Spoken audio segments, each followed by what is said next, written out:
नमस्कार दोस्तों, कैसे हैं आप सभी। आई होप सभी अच्छे होंगे, स्वस्थ होंगे और अपनी तैयारियों में जुटे होंगे। चलिए तो हम करते हैं एनवायरनमेंट के वही क्वेश्चंस जिस सीरीज़ में हम चल रहे थे, राइट। उसी दिशा में हम अपना एक और कदम आगे बढ़ाते हुए और सिलेबस को बुलंदियों तक छूते हुए। तो हम देख रहे थे पर्यावरण और पारिस्थितिकी के प्रीवियस ईयर क्वेश्चंस। चूँकि हम सभी जानते हैं कि UP PCS previous year question से क्वेश्चन पूछता है, और उसके साथ साथ ऐसा नहीं है कि केवल हम क्वेश्चंस कर रहे थे, उसके साथ साथ हम कर रहे थे क्या, कॉन्सेप्ट क्लियर, राइट। तो चलिए हम ये सभी देख रहे थे, ये सभी इंडेक्स में कॉन्सेप्ट हैं। इंडेक्स है, टॉपिक है environment and sustainable development, ecology, biodiversity.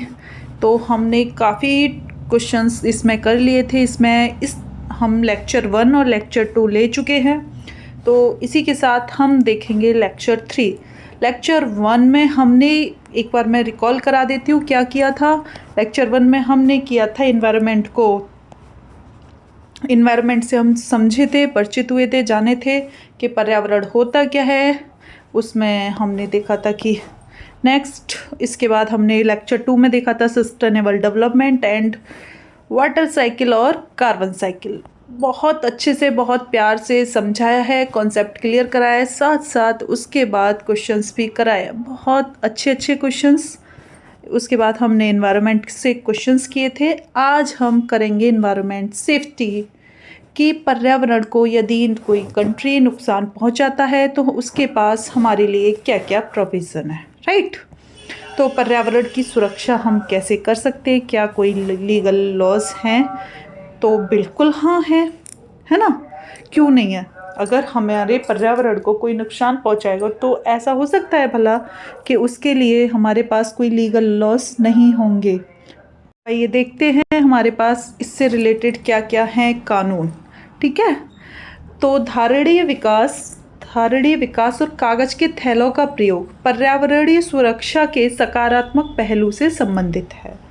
वातानुकूलन का पर्यावरणीय सुरक्षा के नकारात्मक पहलू से संबंधित है। यानी कि वातानुकूलन का मतलब समझ रहे हो आप, जो आप एयर कंडीशनर यूज़ करते हो उससे जो गैसेस निकलती हैं वो हमारे इन्वायरमेंट को नेगेटिव रूप से इफ़ेक्ट करती हैं, जबकि गरीबी कम करने से पर्यावरण पर नकारात्मक और सकारात्मक दोनों प्रभाव पड़ते। क्या बात है, तो मज़ा ही आ गया ये लाइन पढ़ने से, कि अगर हम अपने पॉवर्टी को रिड्यूस करते हैं तो उससे हमारे इन्वायरमेंट को नेगेटिव और पॉजिटिव दोनों रूप से प्रभावित होना पड़ता है। नेगेटिव कैसे, गरीबी, पॉवर्टी कम करेंगे, इसका मतलब कि जो गरीब है, जिसके पास मकान नहीं है, खाने के लिए खाना नहीं है, रहने के लिए मकान नहीं है, रोटी कपड़ा और बेसिक जो नीड होती है, मकान नहीं है, उनको फुलफ़िल करने के लिए क्या करना पड़ेगा, विकास करना पड़ेगा।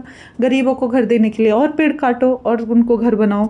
तो नेगेटिव रूप से प्रभावित हुआ। पॉजिटिव रूप से कैसे इफेक्ट होगा, गरीबी कम होगी, लोग साक्षर होंगे, इन्वायरमेंट को लेके अवेयर होंगे तो वो क्या करेंगे, इन्वायरमेंट को लेस इफेक्ट करेंगे। तो पॉजिटिव और नेगेटिव। अगर प्रश्न पूछा जाता है कि गरीबी पर्यावरण को किस तरीके से प्रभावित करती है, तो पॉजिटिव और नेगेटिव दोनों रूपों से प्रभावित करती है, ठीक है। दूसरे दृष्टिकोण से देखा जाए तो गरीबी का पर्यावरण से इनडायरेक्ट संबंध भी है। गरीबी का पर्यावरण से कैसा संबंध है, अप्रत्यक्ष, जबकि धारणीय विकास, कागज के थैलों का प्रयोग एवं वातानुकूलन का पर्यावरण से प्रत्यक्ष संबंध है, ठीक है। गरीबी का पर्यावरण से इनडायरेक्ट संबंध है, जबकि सस्टेनेबल डेवलपमेंट, धारणीय विकास, कागज के थैलों का प्रयोग, वातानुकूलन का पर्यावरण से प्रत्यक्ष संबंध है।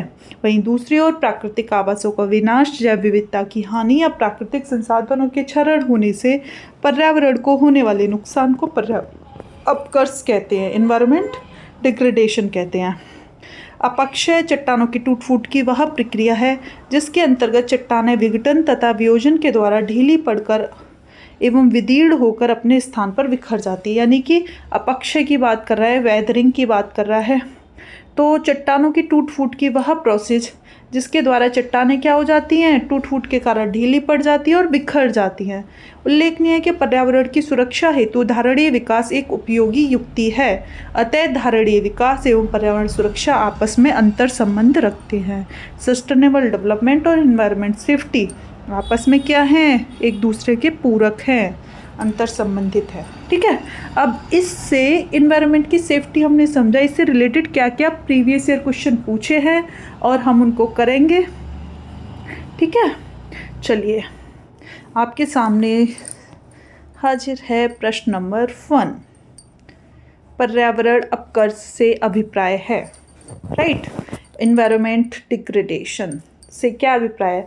पर्यावरणीय गुणों का पूर्ण रूप से निम्नीकरण, पर्यावरणीय गुणों का पूर्ण रूप से निम्नीकरण। ऑप्शन बी कह रहा है ऑप्शन बी कह रहा है कि मानवीय क्रियाकलापों से विपरीत परिवर्तन लाना। ऑप्शन सी कह रहा है पारिस्थितिकी विभिन्नता के परिणाम स्वरूप पारिस्थितिकी असंतुलन, और ऑप्शन डी कह रहा है उपयुक्त सभी। तो इसमें क्या होगा, हमने देखा एनवायरमेंट डिग्रेडेशन का आंसर होगा ऑल ऑफ द, क्योंकि पर्यावरणीय गुणों का पूर्ण रूप से डिग्रेडेशन मानवीय क्रियाकलापों के द्वारा जो ह्यूमन एक्टिविटीज़ होती है उससे इन्वायरमेंट नेगेटिव रूप से इफेक्ट होता है, बिल्कुल सही। और पारिस्थितिकी विभिन्नता के परिणाम स्वरूप पारिस्थितिकी असंतुलन यानी कि इकोलॉजिकल इन्वायरमेंट रूप से इम्बैलेंस हो जाता है यदि इन्वायरमेंट डिग्रेड होता है। तो ये प्रश्न पूछा गया था यूपी पीसीएस प्री 2006 में। तो आप और अब इसके अलावा वो और भी चीज़ें स्टेटमेंट बना सकता है, तो आप इसका जो आंसर है वो इन्वायरमेंट डिग्रेडेशन का बहुत अच्छे से दे सकते हो। क्यों? क्योंकि आपके कॉन्सेप्ट क्लियर है। ठीक है, चलिए आगे बढ़ते हैं। तो होता क्या है एनवायरनमेंट डिग्रेडेशन, इसे हम बहुत अच्छे से समझे हैं, और जो नहीं समझे हैं वो दोबारा समझ लें आम भाषा में। कि प्राकृतिक आवास का विनाश यानी कि जो नेचुरल हैबिटेट है उनका लॉस हो रहा है, बायोडाइवर्सिटी का लॉस हो रहा है, प्राकृतिक संसाधनों के क्षरण होने से पर्यावरण को होने वाले नुकसान को क्या बोलते हैं, एनवायरनमेंट अपकर्ष। पर्यावरण अपकर्ष क्या होता है, डिग्रेडेशन। कैसे होगा, अगर पर्यावरण का डिग्रेडेशन क्या होगा, अगर इस शब्द को समझना है तो अगर जैसे कि पशु पक्षी हैं उनके रहने के निवास, जैसे प्राकृतिक आवास का विनाश, इसे हम समझ सकते हैं जैसे कि लाइक अंटार्कटिका में जो ग्लेशियर्स ढह रहे हैं तो उससे क्या हो रहा है, पर्यावरण अपकर्षित हो रहा है, क्योंकि उससे क्या वहाँ पे रहने वाले जीव जंतु, उनके लिए जो ग्लेशियर्स पे रहते हैं उनके लिए उनके आवास ही नहीं बचे हैं, है ना, समझ गए। इससे क्या हो रहा है, जैव विविधता को हानि हो रही है, लॉस हो रहा है, नेचुरल संसाधनों का क्षरण हो रहा है, इसे ही हम बोलेंगे पर्यावरण अपकर्ष। आइए देखते हैं अगला प्रश्न, उसी से संबंधित है। ये प्रश्न पूछा गया है आपसे उत्तराखंड पीसीएस 2006 में। प्रश्न क्या कह रहा है, प्रश्न कह रहा है अपक्षय, इसका विचार किससे संबंधित है? तो अपक्षय का संबंध है एक प्राकृतिक क्रिया जो चट्टानों को सूक्ष्म कणों में विभक्त करती है। अपक्षय का मतलब क्या होता है, वेदरिंग का मतलब होता है जब चट्टानें टूटती हैं, किसके कारण, भौतिक और रासायनिक परिवर्तनों के द्वारा। जैसे कि एक चट्टान है, जैसे हम देखते हैं उत्तराखंड में पहाड़ टूट रहे हैं, क्यों, क्योंकि बारिश पड़ती है, पहले तेज गर्मी होती है, क्या होता है, टेम्परेचर बहुत ज़्यादा होता है, चट्टानों पे दरार, उसके बाद बारिश होती है तो चट्टानों पे दरार पड़ती है, फिर वो प्रोसेस आने वाले कई सालों तक चलता रहता है, तो चट्टानें ढीली पड़ जाती है, वो टूट फूट होकर गिर जाती है, प्रोसेस वेदरिंग कहलाता है, अपक्षय कहलाता है। आई होप आप समझ गए होंगे सारी चीज़ों को। चलिए ठीक है, अपक्षय चट्टानों की टूट फूट की वह प्रक्रिया है जिसके अंतर्गत चट्टानें विघटन तथा वियोजन के द्वारा ढीली पड़कर और विदीर्ण होकर अपने स्थान पर बिखर जाती हैं। नेक्स्ट क्वेश्चन क्या है, कह रहा है, देखते हैं। नेक्स्ट प्रश्न है कि किस एक का संबंध पर्यावरण सेफ्टी से नहीं है, पर्यावरण सुरक्षा से नहीं है। तो option A sustainable development, option B air conditioner, कागज़ के थैलों का प्रयोग। तो ये प्रश्न मुझे लगता है कि और गरीबी कम करना, पर्यावरण सुरक्षा हमने कॉन्सेप्ट देखा था, इन चारों से संबंधित है, चारों से।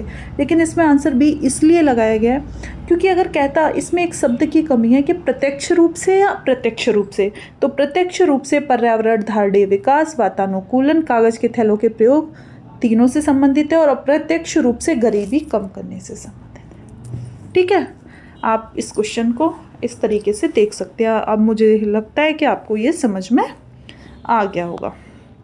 Very very most important topic sustainable development, very very most important topic है धारणीय विकास। बाकी इसे ये मैं क्यों कह रही हूँ ये भी तो जानना ज़रूरी है ना, मुझ पर बिल्कुल ब्लाइंड फेथ मत करना। ये जानना इसलिए ज़रूरी है तो आप इसको जानने के लिए कि मैंने क्यों बोला, आप 2024 का जब पेपर देखेंगे ना उठा के प्रीवियस ईयर, इसमें मैं बता भी दूंगी 2023 का पेपर, और सॉरी 24 तो होगा, 27 को अक्टूबर को 2023 वाला पेपर आप उठा के देखना, उसमें डायरेक्टली 5 से 6 क्वेश्चन इस टॉपिक से आए हुए हैं, धारणीय विकास। और मेरा ये लेक्चर पढ़ाने का मुख्य उद्देश्य ये टॉपिक को क्लियर कराना था। आई होप आप सभी समझ रहे होंगे इस बात को। तो चलिए, धारणीय विकास क्या होता है और इससे रिलेटेड कौन कौन से प्रश्न बनने की संभावना है और कौन से प्रश्न बीते वर्षों में बन चुके हैं, इसको हम डिटेल एनालिसिस करेंगे प्रश्नों को। इस बात को, इस टॉपिक को पूरी तरीके से हम सारतः समझने की कोशिश करेंगे। धारणीय विकास सबसे पहले देखते हैं। तो धारणीय विकास, सस्टेनेबल डेवलपमेंट, विकास की वह अवधारणा है जिसके तहत वर्तमान की आवश्यकताओं के साथ साथ भविष्य की आवश्यकताओं को ध्यान में रखा जाएगा। इससे पहले जो पहला लेक्चर है उसमें मैंने आपको ये बात बताई है क्या, कि सस्टेनेबल डेवलपमेंट का कॉन्सेप्ट कैसे आया। 1987 में WCED ने एक रिपोर्ट निकाली थी जिसे बोलते हैं ब्रंटलैंड रिपोर्ट, ठीक है।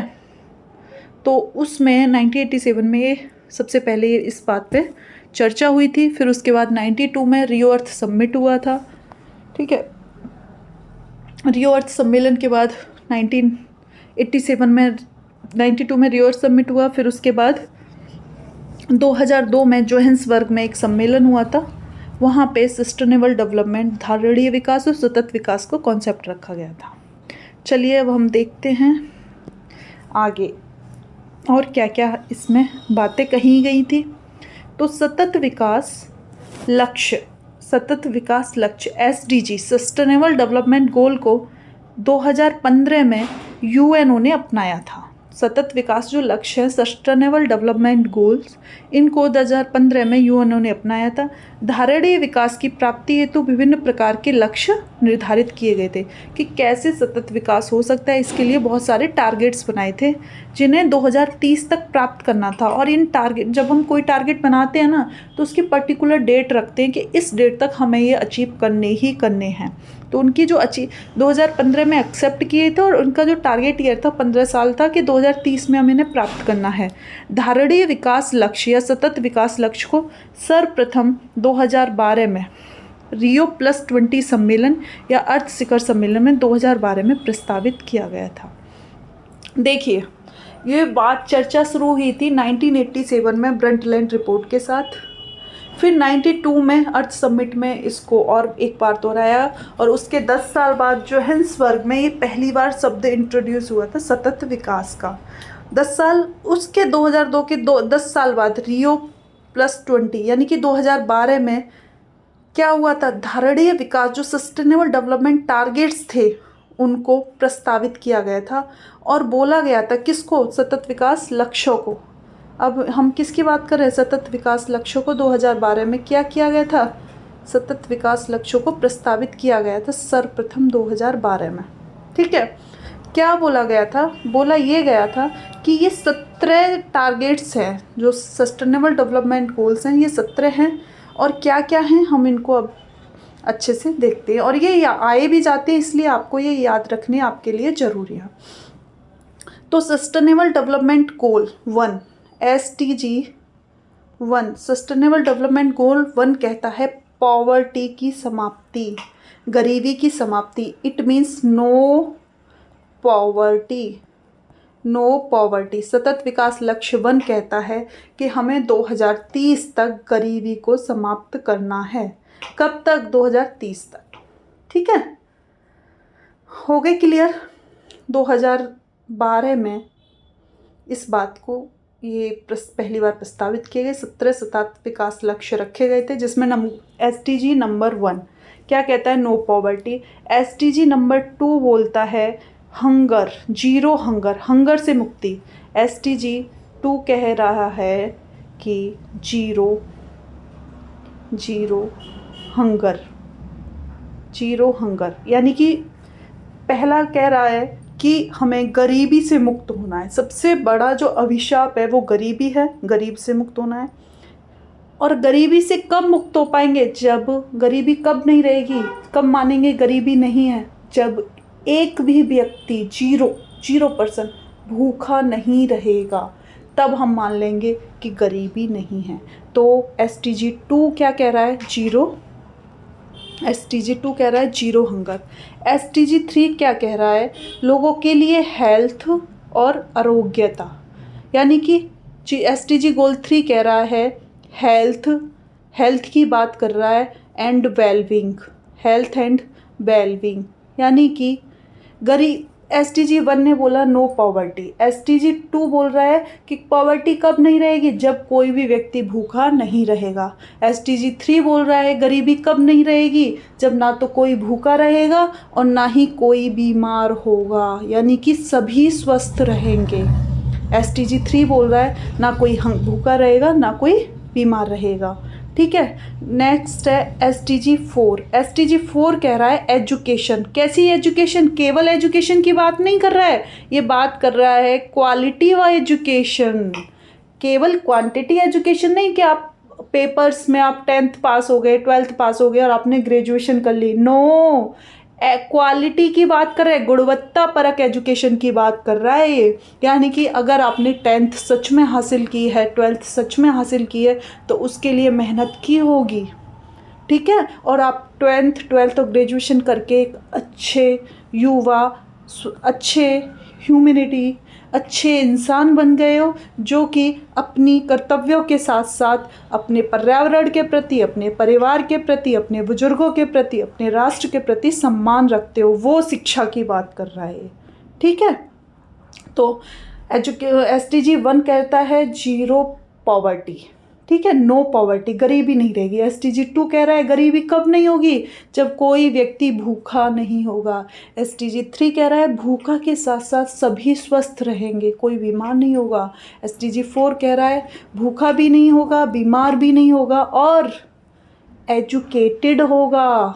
ओके, क्या कह रहा है? गुणवत्ता परक शिक्षा होगी। और SDG 5 कहता है जेंडर इक्वलिटी।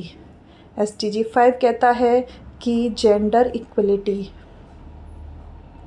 अब कन्याएं भ्रूण हत्या नहीं होंगी। अब हमारा समाज कन्याओं के प्रति, महिलाओं के प्रति समान भाव रखेगा, समानता रखेगा।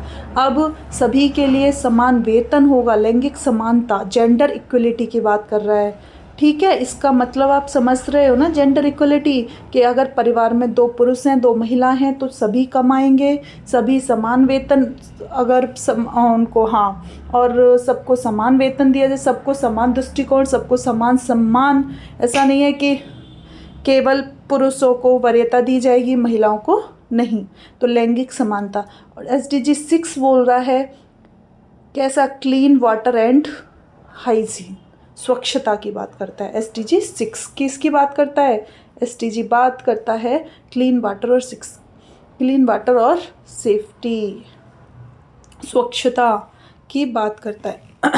अब आपको याद होगा, हाँ जी, होना तो चाहिए, गरीबी की समाप्ति, नो पॉवर्टी। दूसरा, कब पॉवर्टी नहीं रहेगी? जब हंगर नहीं होगा। तीसरा, हेल्थ एंड वेलबींग की बात कर रहा है। चौथा, एजुकेशन की बात कर रहा है। पांचवा, जेंडर इक्वलिटी की बात कर रहा है। छठवा, स्वच्छ जल और स्वच्छता की बात कर रहा है। सातवां बात कर रहा है किफ़ायती और स्वच्छ ऊर्जा की। आठवां बात कर रहा है आपके लिए वर्क और इकोनॉमिक ग्रोथ की। 9वां बात कर रहा है उद्योग, नवाचार और बुनियादी ढांचे का विकास की। 10 बात कर रहा है असमानताओं में कमी। 5 ने क्या किया था? लैंगिक असमानता। 10 क्या कह रहा है? असमानताओं में कमी। 11 कह रहा है धारणीय शहरी और सामुदायिक विकास। ठीक है, उसके बाद 12 बोल रहा है SDG डेवलपमेंट, सस्टेनेबल डेवलपमेंट गोल 12 कह रहा है कि जिम्मेदारी के साथ उपभोग और उत्पादन। 13 कह रहा है क्लाइमेट एक्शन। 14 कह रहा है क्या? जलीय जीवों की सुरक्षा, जल में जीवन। 15 कह रहा है स्थल पर जीवन। 16 कह रहा है पीस और क्या, जस्टिस और सेफ्टी, एम्पावर्ड इंस्टीट्यूट होंगे। 17 कह रहा है लक्ष्यों के लिए भागीदारी। राइट, तो ये 17 जो SDG गोल थे इन सब की बात की गई है। SDG 3 सभी आयु वर्ग के लोगों के लिए हेल्थ और वेलबींग को बढ़ावा देना सुनिश्चित करता है। आई होप आपको ये सब बहुत अच्छे से समझ में आ गए। ये वेरी वेरी इंपॉर्टेंट गोल्स हैं जो कि प्रीवियस ईयर क्वेश्चंस में देखने को मिले थे। मुझे लगा ये इम्पॉर्टेंट है, इसलिए मैंने इस पे ज़्यादा फोकस कराया है, ज़्यादा ध्यान दिया है।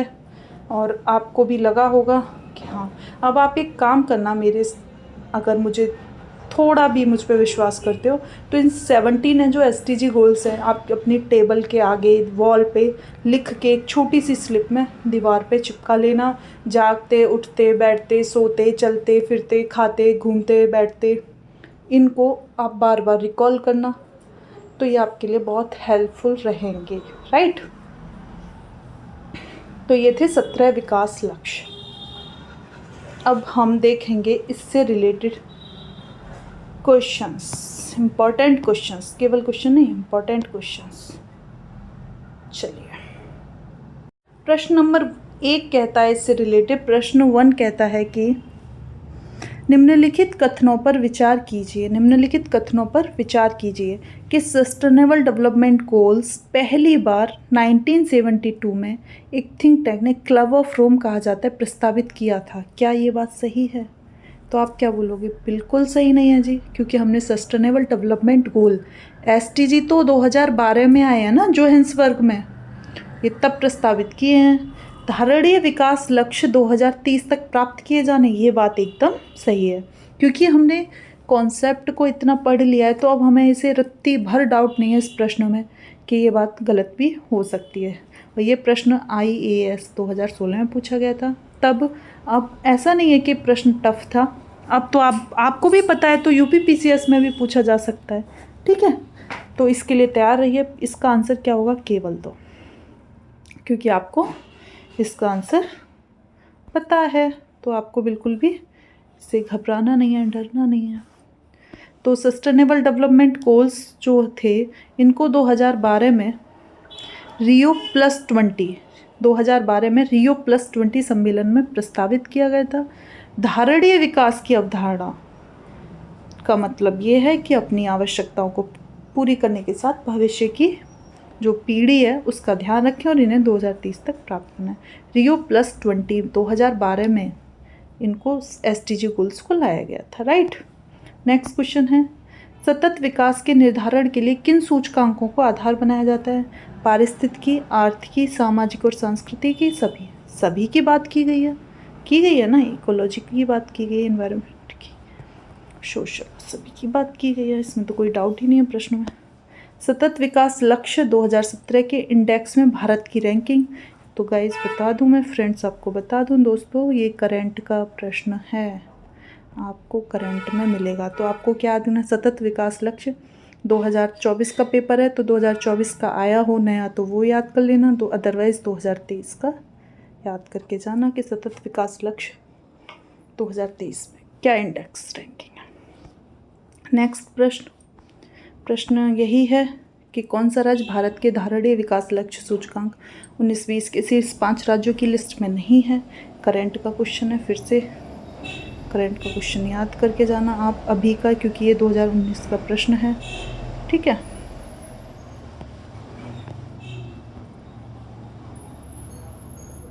फिर नेक्स्ट क्वेश्चन करंट का ही है कि सतत विकास लक्ष्य SDG जो गोल्स हैं 2019 के अनुसार कौन सा राज्य, चूँकि स्टेट लेवल पे नीति आयोग जो निकालता है वो स्टेट लेवल पे निकालता है, तो कौन सा राज्य पहले स्थान पे है? तो 2019 में केरला था।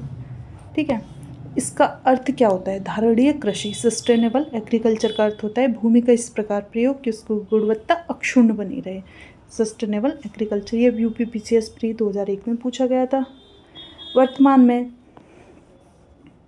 नेक्स्ट प्रश्न है कि वर्तमान में जनसंख्या के सुखों का त्याग किए बिना भविष्य के लिए ऊर्जा की बचत कौन सी अवधारणा है? तो संपोषणीय विकास, सतत विकास, सस्टेनेबल डेवलपमेंट, यूपीपीसीएस प्री 2018 में पूछा गया था। नेक्स्ट प्रश्न है एसटीजी जो गोल्स हैं, सतत विकास लक्ष्य, ये भारत में 2030 तक सभी के लिए पानी की उपलब्धता, मैंने अभी बताया था ना पानी की उपलब्धता, वाटर और क्लीन वाटर, SDG 7, ठीक है, आपको देख लो 2019 में पूछ लिया, क्लीन वाटर, सॉरी 6 में, सॉरी गाइस, तो ये कब है?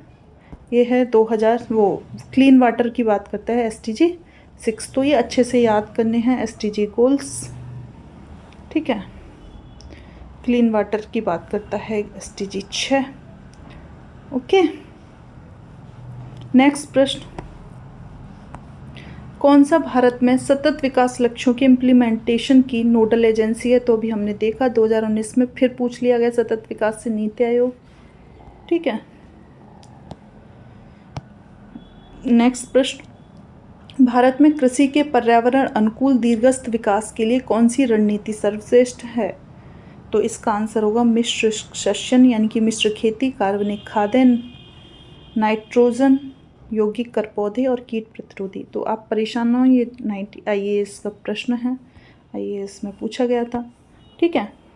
अब इसके बाद हम देखेंगे अपना नेक्स्ट लेक्चर, अर्थ शिखर सम्मेलन, रियो समिट 1992, राइट, ये कब आई थी? 1992 में। तो इसके बाद ये लेक्चर हम लेंगे नेक्स्ट क्लास में, क्योंकि पानी उतना ही पिए, खाना उतना ही खाइए जितना डाइजेस्ट हो, और आप इसके साथ साथ पूरी इन्वायरमेंट 1 पेज के नोट्स बना सकते हो, वो मैं आपको एंड में बताऊंगी। तो मुझे सुनने के लिए बहुत बहुत धन्यवाद, और आपको यदि इससे 1% भी फ़ायदा हो रहा हो तो प्लीज़ क्लास को सब्सक्राइब करें, लाइक करें और शेयर करें। चलिए, थैंक यू वेरी मच, शुक्रिया, बाय बाय।